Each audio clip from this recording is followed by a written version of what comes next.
Just when you thought it was over, we started it over.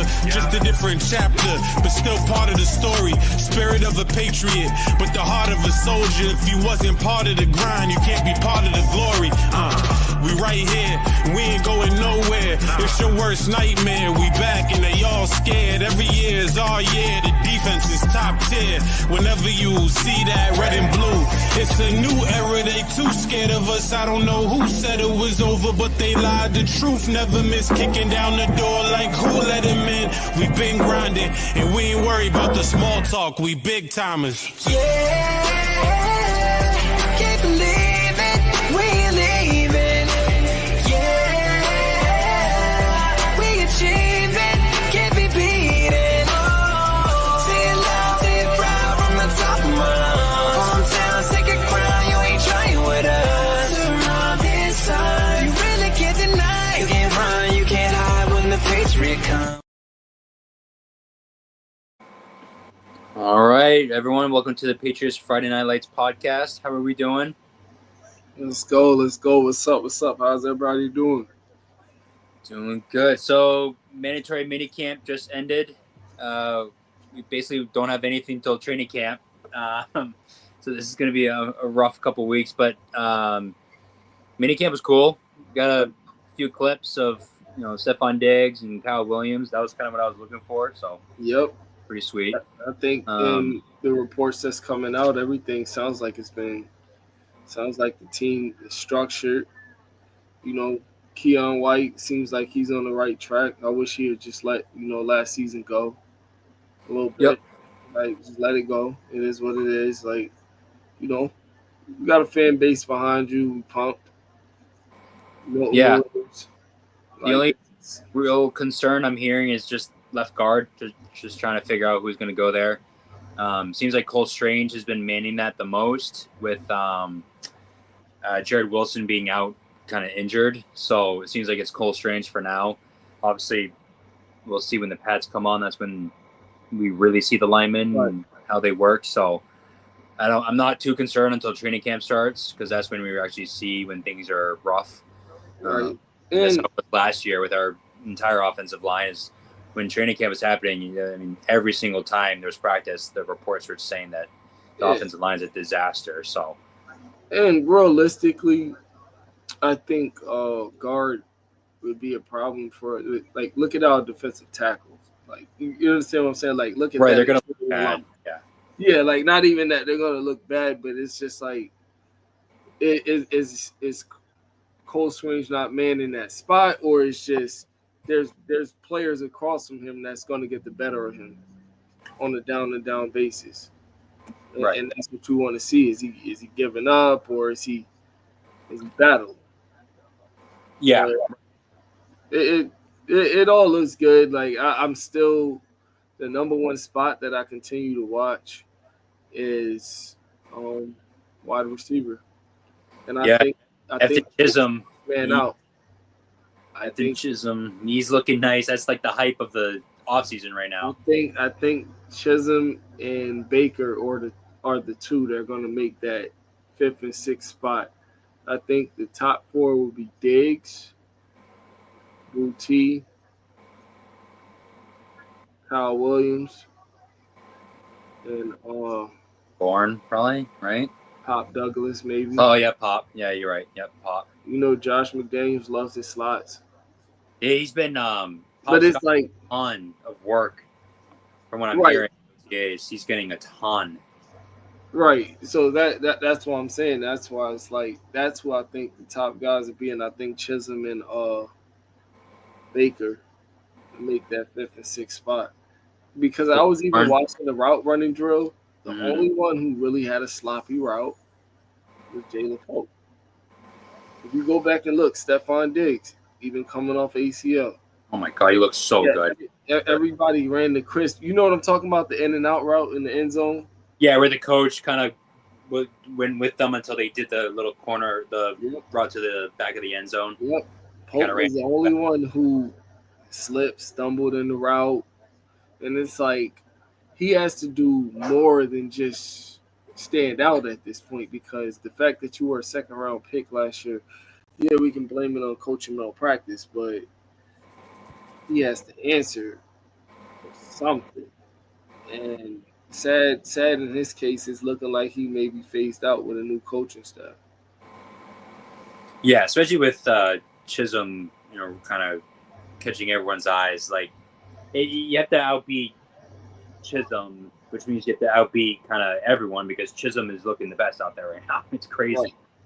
So yeah, he has to look like phenomenal, and he's not. I mean, right? And he's also been hurt, so like that's also a negative on him, to be honest. Where he's not getting as much work as everyone else. Mm-hmm. So I'd be interested. I don't know if by training camp he'll be fully healthy. I would assume so. So I guess that'll be more of the real test. But like right now, he's just getting outclassed, outrouted, everything because he's also hurt. So he's in a bad spot. Yeah, I mean, Chisholm so fucking good too. That's what really hurts him. Is like there's these undrafted guys coming in that are just out dogging him. Like it's just crazy. Yep, and we got Christian Gonzalez. What it sounds like is he looks prepared.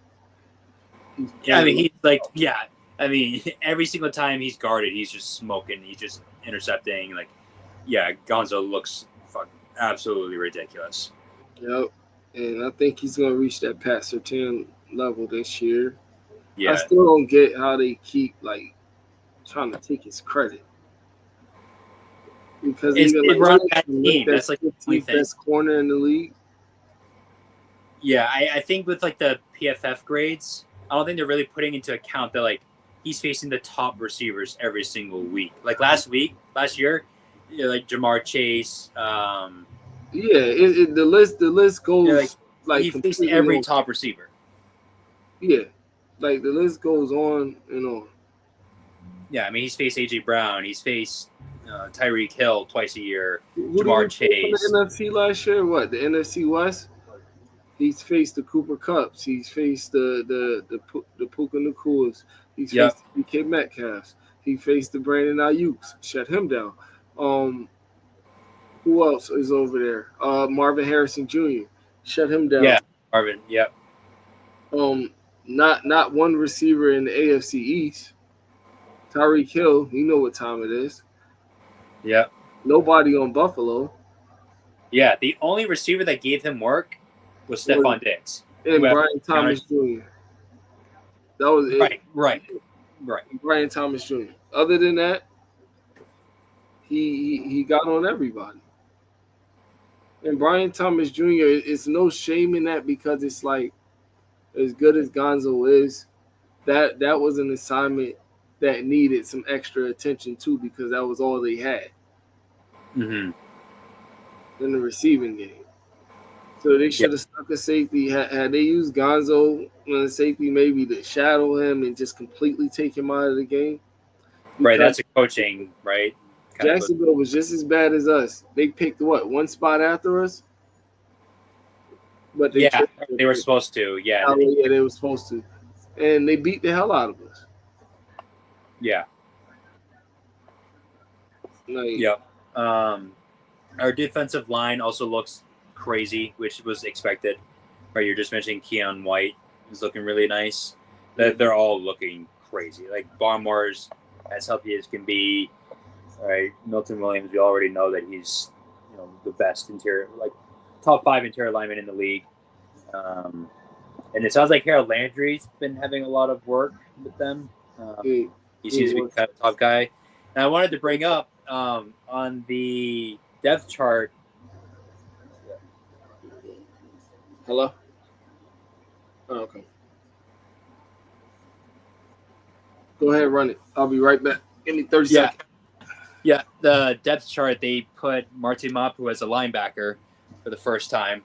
So that's kind of interesting, right? Especially with all these free agent signings that we just had, all these linebackers, and then right in the draft, we drafted one, like, I think. Just having all these linebackers, we decided to move him into there. I wonder if it's because of the safety we got in the draft. forget his name on the top, but he's been really good. Right? Everyone's saying that he's been, the best rookie that we've had out there, like him and Will Campbell.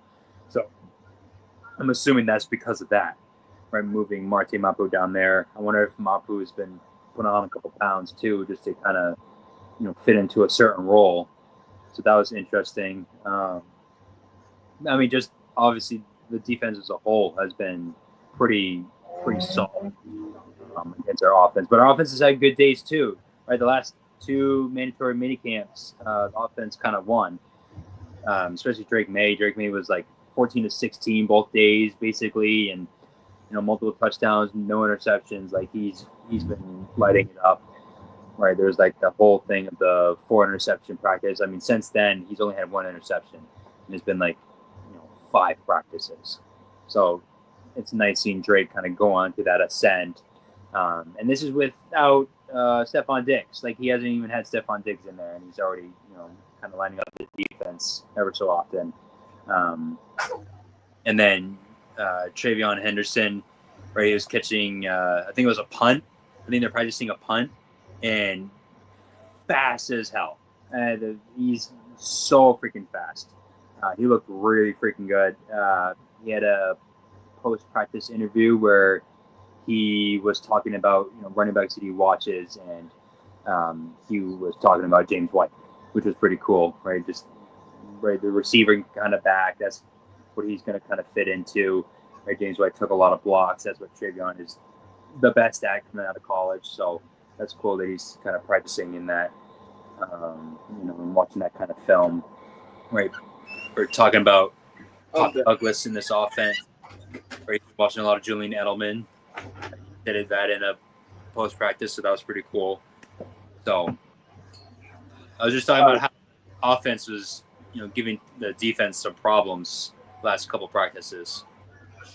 Oh yeah, apologize. I had to get my son real quick. I don't know why I drop him off at this time, but yeah, I heard you was talking about Mapu being listed as a linebacker. Yep, they just started doing that. Yeah, I feel like that was always the goal. But obviously, with Bill leaving and then Gerard coming in, I think, and like I said, from what I've seen, the small sample size of when they give him snaps, he's made plays. So he's one of those picks that I can't say that was a bad pick. A lot of people, because we thought, him and Duggar were like the same type of player, or like. But I always thought that it was linebacker that they were reaching for with him, because linebacker has been a position of need the last couple of years, because it's not that we had bad linebackers. The problem came in when we faced those teams that had good speed and can beat us with play actions and things like that.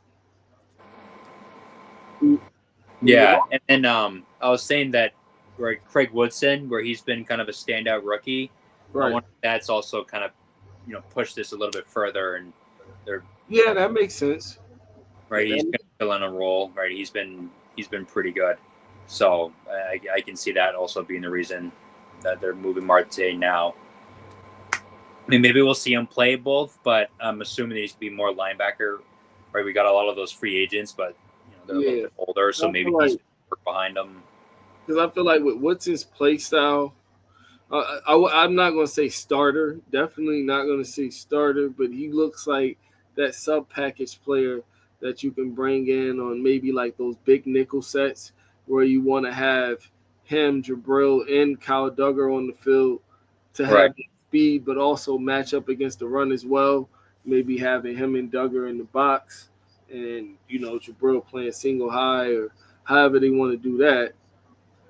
So that makes sense. Or even in dime packages where you want to bring on a bigger safety too, add an extra layer of run support while you got 6 defensive backs on the field. That could work because, like I said, he's very a downhill player, comes crushing downhill. So with as fast as I think the Patriots defense can play, that his instincts and hitting ability, I think we're going to see him flying around on the ball. Because the secondary, from what I'm hearing, whether you look at it on paper or what you just seen through OTAs and minicamp, it looks promising. Yeah, I mean, honestly, every level of our defense has just been like just crazy. Yeah, And that's even with our offense, like, putting them some work, right? Drake May, he's been, right, there's always that 4 interception bullshit. But since then, he's only thrown 1 pick, and he's been damn near completing every single pass. Like, I he's been think lining them up himself. I think if we have a top 10 defensive unit, a top five defensive unit this year, and at least the 10th or 11th ranked offense, I think this team can make it. Like, I'm not going to say this is the ceiling, but I'll say the floor is the divisional round of the playoffs, where the measure of our test of how good we really are would have to come against one of the big dogs. Because for us to get up off the bottom, we would have to at least measure us getting into the divisional round, because we're no longer playing probably a team that was on the cuffs of going out anyway, except for, let's say we come in maybe 6 or 7, and you can beat a 2 seed or you can beat a 3 seed. Yeah, it gets interesting because in the divisional round, maybe you're going to see a Baltimore, a Buffalo, a Kansas City, a Cincinnati, Mm-hmm. something of that sort, and maybe even the Chargers. Yeah, I think our defense is going to eat up all those. Right, we have a pretty easy schedule. Like all those, the poorer offenses. If our defense is what it seems like it's going to be, they should be just eating those up. Right, and then like the real test is right the big time offenses. That's what's going to really put our team to the test. Because I think our offense, right, if our offense is middle of the pack, that's kind of my expectation, right? Just because it's been the worst unit we've had for the past 6-7 years. So like I can see our offense being middle, and then our defense is what's really gonna let us get into those playoffs. I think they're playoff level defense. Just And that's why I don't put Buffalo that far ahead of us, because I feel like what's a symbol that they have to face, considering even look at Josh Allen's games versus the Jets. He hasn't been slaughtering them. Mm-hmm. Right. Their defense has actually been getting out of everybody in the division. The Jets defense has been playing him the best. Because then again, realistically, you look at it, it's plentiful. They have everything you would need to slow down a quarterback like that. They have an all-star player up front. They have all-star players on the second level. They have all-star players on the edge. And they also have all-star players in the secondary.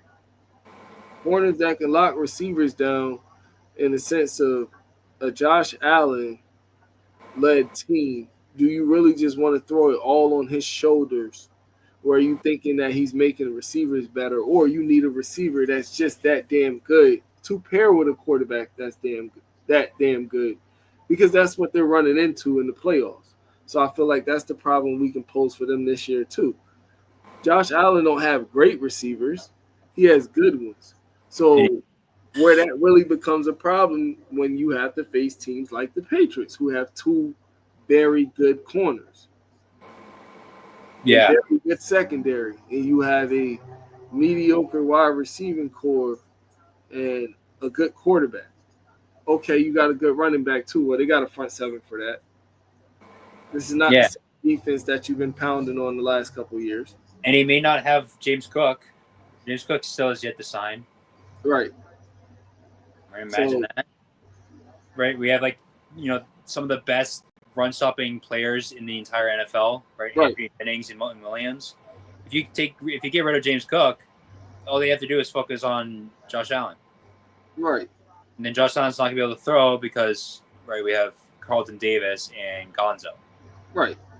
So they're going to have to scheme up a lot of run plays for him and rolling him outside the pocket, him having to extend plays.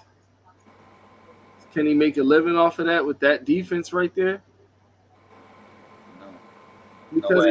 Because the more he tries to extend plays, his offensive line throughout the course of the game is going to wear out. Now, with a Patriots type defense like that, I'm pretty sure you're going to see a lot of rotation too. So surprised if you see some of the guys, the low hanging fruit, they might get them 4 or 5 sacks. They could eat. So I'm just excited for the team overall. Like, God bless what we once had. Always loved Tom, always loved Bill, but I feel like this is even though Josh McDaniels is back, whatever. This is what the team needed, though. Not a Gerard Mayo, not none of that. You got competent coaching. You did a good job in free agency, and the draft class looks pretty damn good. Yeah, and that's what Keon White said that. I don't know if you saw his quote where he's like, "I feel like I actually have a coach now." Yeah. Right, like, yeah. That's why I said he needs to, like. I get it, Keon, but like, I want him to just focus. Like, yeah, he maybe shouldn't have said that, but like, I get it. He grown. He can say whatever he wants. He hated Gerard. You can see he just hated him. Yeah, I don't think he liked Bill very much neither. I don't know. He said that he likes the super tough, hard coach. So yeah, I don't know. It must have been something that happened with Gerard, because he said, now they're using me in more rush sets, and because I feel like when Gerard came in, he changed so much, but we ain't even gonna get into that. No. But some of the course of these players, what they were supposed to be in their roles, I'm pretty sure envisioning them in a Belichick scheme, they'd have been very good. I think Mike Vrabel is gonna, make this unit work. Especially, I'm glad I haven't seen Anthony Jennings go, because I was wondering about his spot too, but he's done nothing to lose his roster spot. No. If there's a scheme change or something like that. As I said, that might be the one place where. Hold up, I'm on the podcast. What is that right there? There's something on Okay, I'm on the podcast. I will talk to you in a second. Baby. Out. Kids, everybody. Can you close my door, please? Yeah, now, like I was saying, if Keon White can live up to what we see him as on the edge, now I think we'll be good. Though the interior line is going to help significantly. But I do want to see who's that other guy that steps up on the other side. Is it going to be Braden Swenson or, Carl Landry? Like I said, not taking nothing from him, but I'm not as hyped about him. I feel like it's kind of one of them. The new coach comes in from an old team and he brings in a lot of his old guys. Yeah, I'm hoping that side. I'm hoping that side is just like a constant, like a ton of rotations. Just like I want there to be a lot of depth, because there's not a Keon White on that side who's like, yeah, that's the guy. So I'm hoping that like all those rookies, right? Because we got Joshua Farmer, right? Too. So I'm hoping that like all those guys just kind of rotate and are all able to put in some sort of contribution. Oh yeah, on the because Milton Williams, I see Milton Williams being played a lot in passing sets. So you'll see a lot of probably Joshua Farmer and because we just lost Goshaw, so you're definitely going to see him in a lot of run sets, because that's what he is. He's a very good run stopper. Probably see him on first down at nose tackle, and then obviously you're going to see your Baltimores in there. And who's the Jeremiah Farms? I think his name is. Maybe that's what I'm thinking. Not Joshua Farmer. I think that's what I'm thinking. Jeremiah Farms. Yeah, but Joshua Farmer is going to be a guy that's going to be thrown in the mix there in a lot of run sets as well. So, like I said, on the other side, Anthony Jennings is not a pass rusher. No, he's a stopper. Yeah, I mean, he can get you a couple sacks, but that's not something you would want him doing full time. So, I mean, if not Carl Landry, then who? But I want the kid from LSU. I think Swenson. He does, yeah. I want to see what he does. I hope he has a very, very, very, very productive rookie season. Yeah, I've heard nothing about him, so I don't know what his role is going to be. Like, right. He hasn't been doing anything. I mean, right? It's OTA, so he's not really doing Yeah, too he much. might be more in the training phase right now anyway, Right. of, like where the coaches are, still getting more hands-on with him, trying to get him used to playing at a pro level or getting his strength and conditioning together, Right. things like that. Because, guys, like I tell people, we sit and we watch football, we're like, damn, this guy used to be good in college. Listen, the pros, the game is tighter, it's faster, and the seasons are longer. If you're a good college team, you play about maybe 14 to 15 games Right. in the season. In the NFL, you got 17 in the regular season. Plus, if you make the playoffs for you to win a Super Bowl, that's 20 games. Right. That's a entire extra month minimum. So, and that's why it bids well that some of these guys that come in and take that serious, that strength conditioning and everything like that. Well, hopefully this coaching staff gets that out of these rookies, of where they're preparing them to be pros. This isn't college no more. Yep. This isn't college no more because they, like I said, they got a lot of good names. I'm impressed with the name, like Braden Swanson. I already had him. I can show you right now. I'll screen share. I can show you. He was already in my top 10. Yeah, none of the names were like, who the hell is this guy? Where the hell is he coming from? But these are all like, it's not like a Tyquan Thornton or a Cole Strange or. And I warmed up. Like, what the fuck is this? Like, what are we? And I warmed up to the Travion Henderson pick too. At first, I'm like, wow, running back. But then I think about it. I'm like, you know what? Look at what Detroit got with a thunder and lightning type of combination. Yeah, that's gotta be a strength of ours, is right, using a second round pick on a running back. Right, that's got to be a crazy 1-2 punch. Yeah, I mean, it's Josh McDaniels. He's so creative with his run game. Right. And in some of his formations and how he comes out and how he game plans. So I know he's stressing a lot of teams out too, because they have weapons. They have weapons, because the one thing that everybody was worried about, how's Stephon Diggs going to look? How's this? How's that? And then once you get there, it's like, I can't tell. Or I can't tell he did this. And he still looks like the best receiver on the roster. Mm-hmm. Right. And Jalen Polk just looks like he's too long in his routes. He has no wiggle, no pop. Like, he doesn't, like, I feel like he doesn't get down in him. Like, he doesn't sell his route. Like, he's so, like, lanky and tall that just reading his hips, he kind of give you a pre-indicator on what he's doing. And it's not like he's exactly quick. So that little shimmy shake that he's doing is not, bless you. Thank you. No threat. Yeah. I mean, I wonder how much of his shoulders limiting him on being able to kind of run routes. Like, I don't know how much movement he's able to kind of, do his stuff. But, yeah, I mean, he's not looking good. Yeah, Polk is N'Keal Harry, but just a little smaller.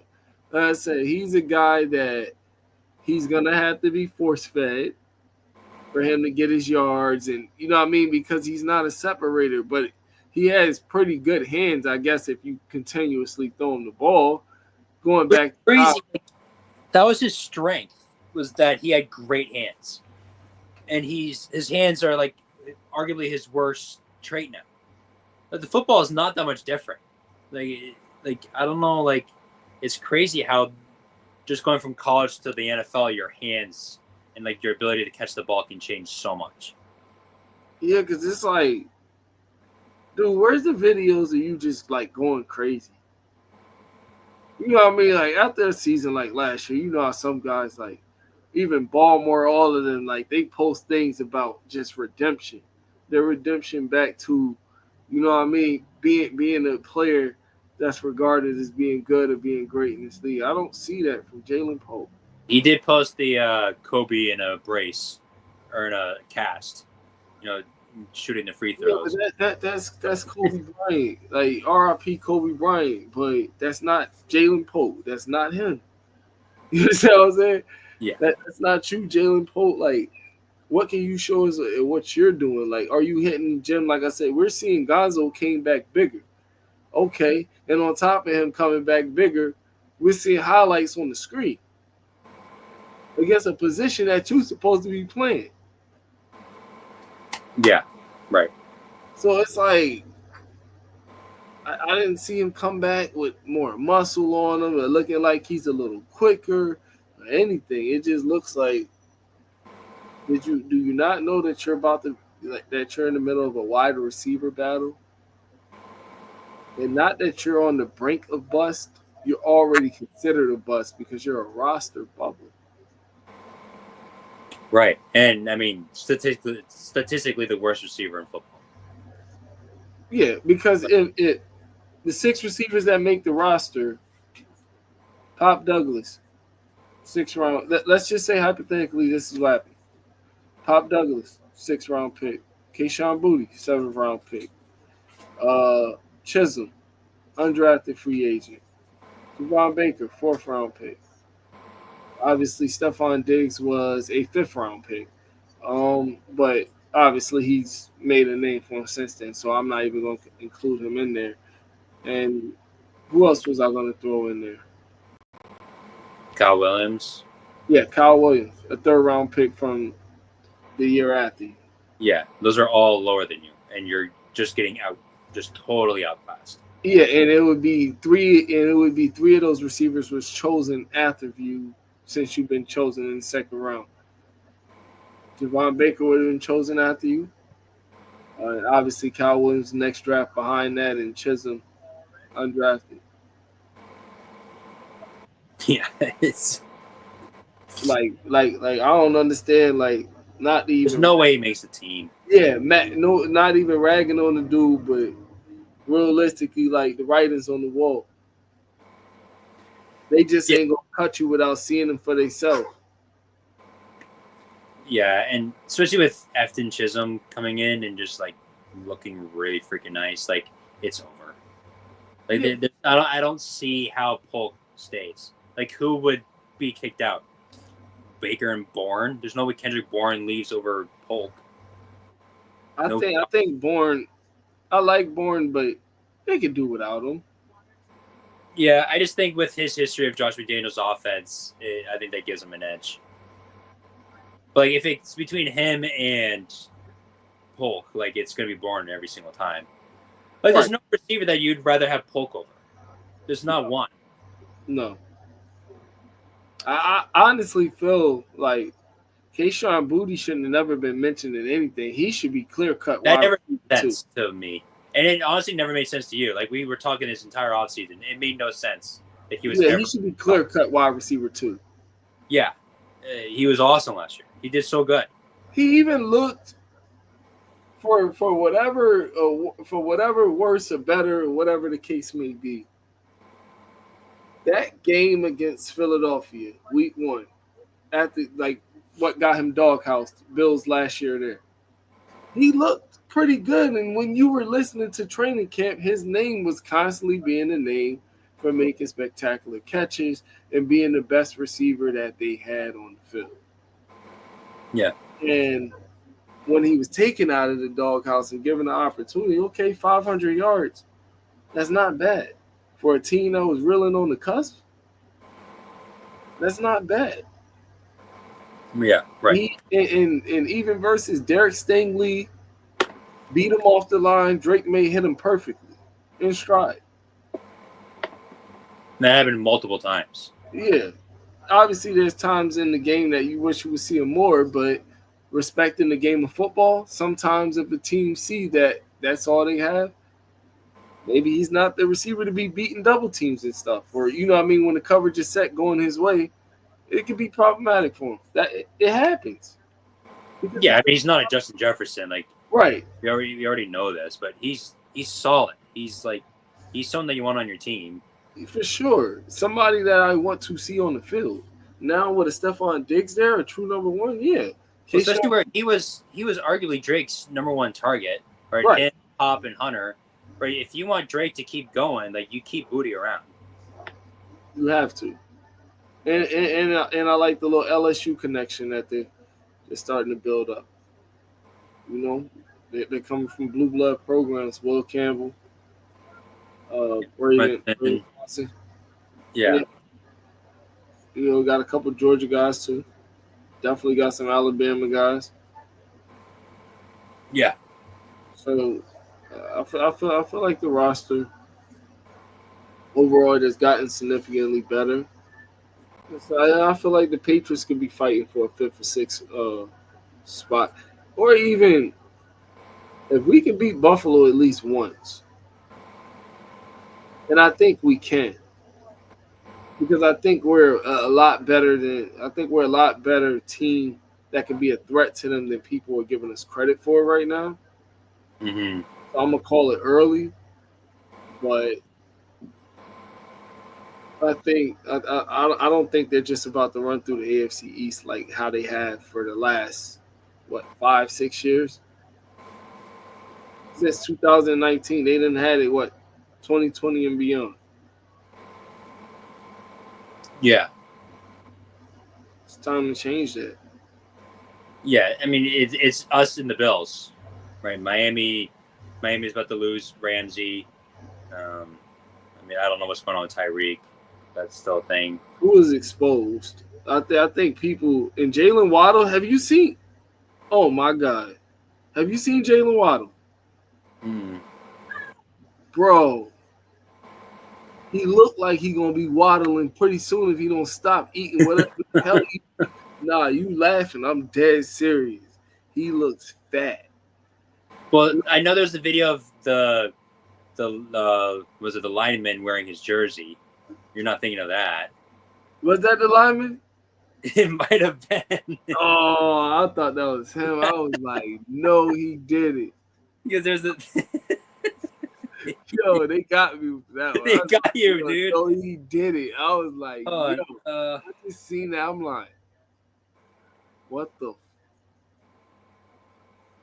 Yo, thank God, because I was like, ain't no way. No, I think there'd be a lot more people talking about that. I can't find the picture, but yeah, there's like a lineman wearing his jersey for a practice. With dreads and stuff? Yeah. Yo, he was. And obviously the Jets are a disaster. They're always a disaster. Justin Fields can't read a defense to save his life. I don't think he's any type of threat to us. I'm sick of getting the Justin Fields hypes. Like, I'm so sick of every single time. I want to know what makes Sauce Gardner the best corner in the league. All right, I'll give you his little rookie year and all that. But last year, he sucked. But still, he sucked. Pro Football Focus. And that was the worst list of all time. And that's what I be saying about some of these teams, just the league overall. They're so quick to jump when a person has one good season. And mind you, like I said, I feel like we have players that have similar type of impact this season, but we don't get the credit, whether it's in Madden ratings or PFF ratings. But the guys that are in New York and things like that, they get held on these high pedestals. Like I said, I'm not saying Sauce Gardner is not a good corner, but he's very grabby, and now they've been calling it on him more. Well, he let up an 86 rating for QBs. Yeah. Gonzo's letting up 60s. Yeah, like Sauce is very grabby. Like, if you can beat Sauce down the field, because if he can keep you in front of him and just keep his little long ass arms on you, but once you start getting downfield on him, he's gonna start grabbing. Yeah. Up to the rest, if they're gonna throw the flag or not. Yeah, I still think it's crazy that him and Garrett Wilson want to stay as Jets. That's crazy to me.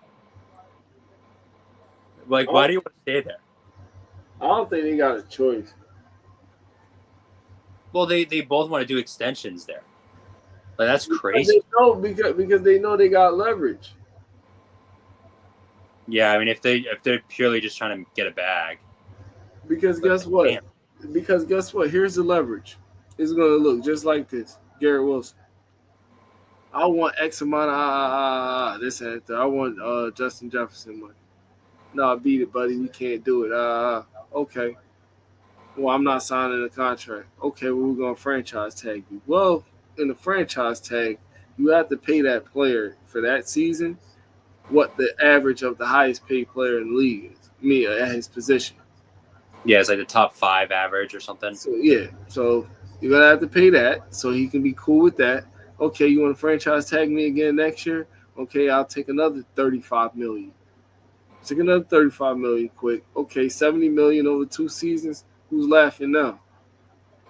After that second franchise tag, it's goodbye. And if I'd have been productive over those 2 seasons, at that $35 million, what do you think I'm about to make when I move on? Right. Yeah. And So then same with Sauce is going to pull similar numbers. Pause for 1 second, because I kind of want to ask what's your thoughts about this too. And this is not about the Patriots. The Bengals. What the hell is going on? At first, I was kind of against the rookie, just like not signing his contract, not playing. But the more you hear about it, He was playing though. That contract is so fucked up. He was playing too though. He was showing up. He was the good Samaritan. Fully on his side. That contract is so bad. Or you make one mistake and your whole contract's void. No guarantees. That's insane. Yeah, and then they're starting it now. They want to like have this be like the thing. Like, are you kidding me? You just saw it. There's where we did the math. It's like 47% of the cap is between Jamar, T. Higgins, and Joe Burrow. And now you want to make these rookies pay for that? Can he even play one more year in the NCAA now? I know he can play, but he can go back in the draft. They could also trade him, before training camp. That's sad. Yeah, I don't know if he can do another year, but I would assume so though, because he hasn't done it. He's not technically a professional player. Like, I'll be mad to the point it would be like, then why y'all even take me? Like, the Bengals front office is the worst of all time. This is horrible. Like defensively, they've ruined their team. Mm-hmm. Ruined. Like Trey Henderson, I'm surprised no one else has tried to pick him up. But Trey Henderson has had the most sacks in the NFL the last 2 seasons, and then your first round pick, you're refusing to change this brand new term that is totally, it's 100% a negative towards the player and 100% a positive towards you. Like, that player gets nothing. Like, one mistake and contract done. No guarantees. Why would anyone sign that? Especially now where guarantees are becoming such a bigger part of the contract. Like, this is the worst time to implement something like that when there's this trend of more guarantees than ever. Yeah, it's just the Bengals.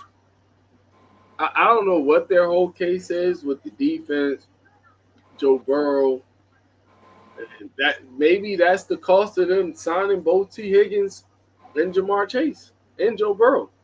Everybody else's contracts are about to get screwed. Yeah, it's unbelievable. And I mean, honestly, fuck Jamar and T for doing that. There's no way they didn't think about that.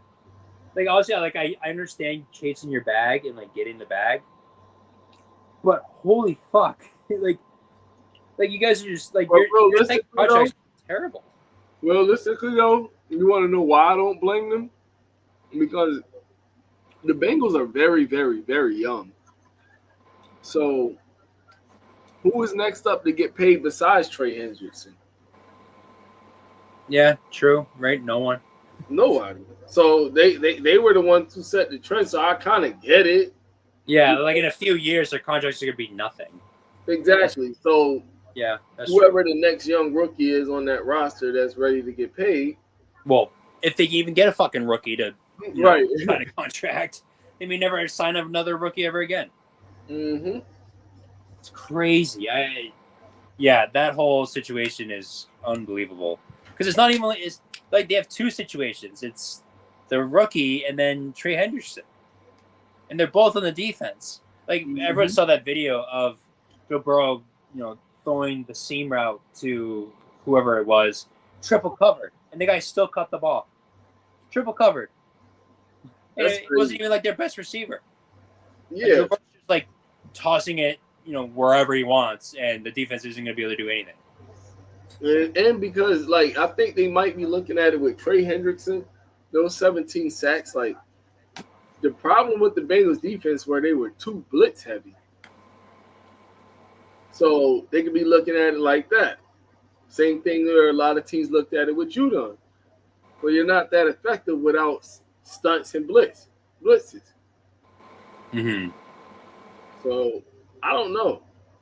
A lot of teams, like, think about it. A lot of these guys on the edge, have we really, like, who's the last edge rusher to really get paid besides T.J. Watt and Joey Bosa, or Nick Bosa, I mean?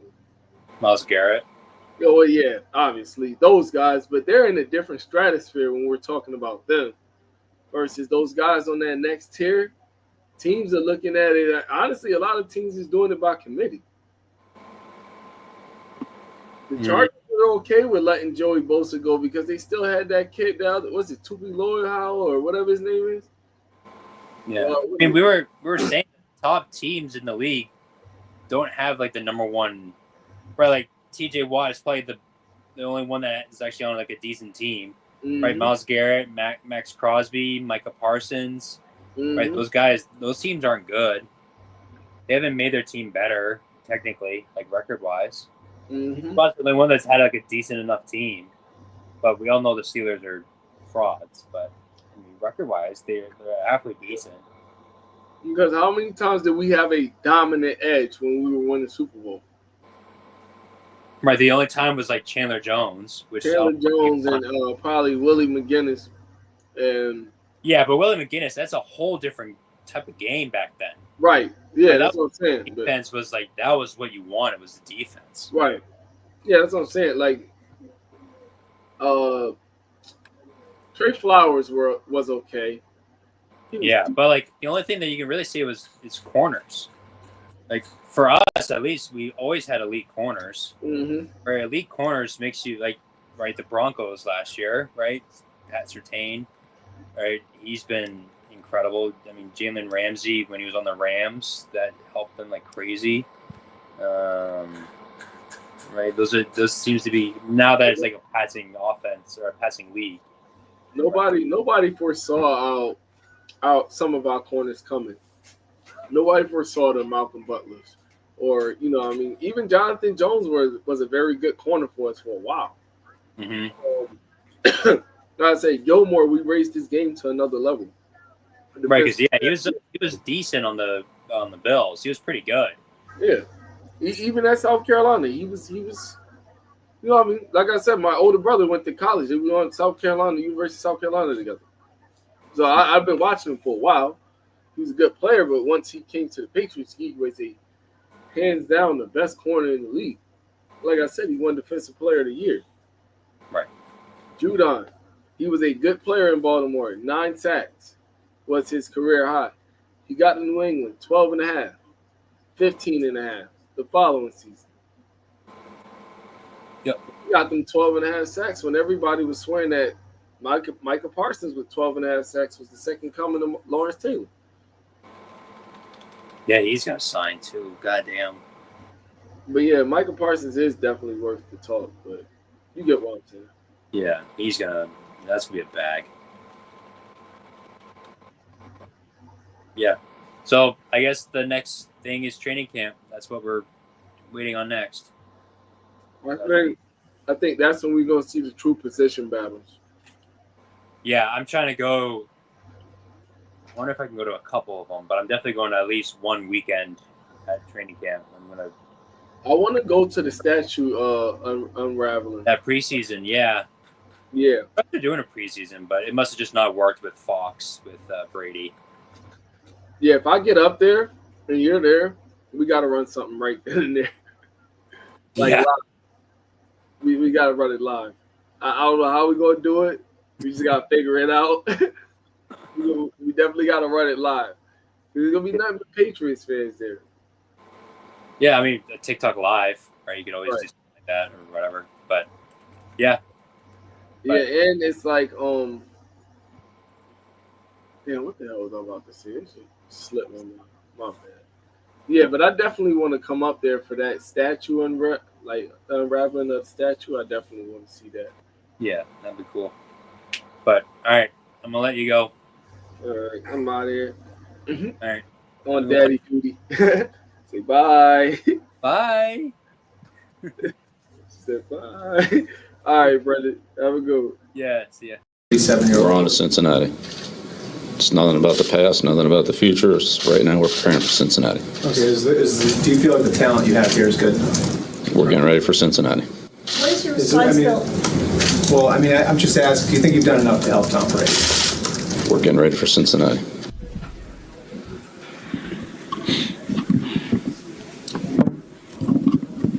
Stupid thing.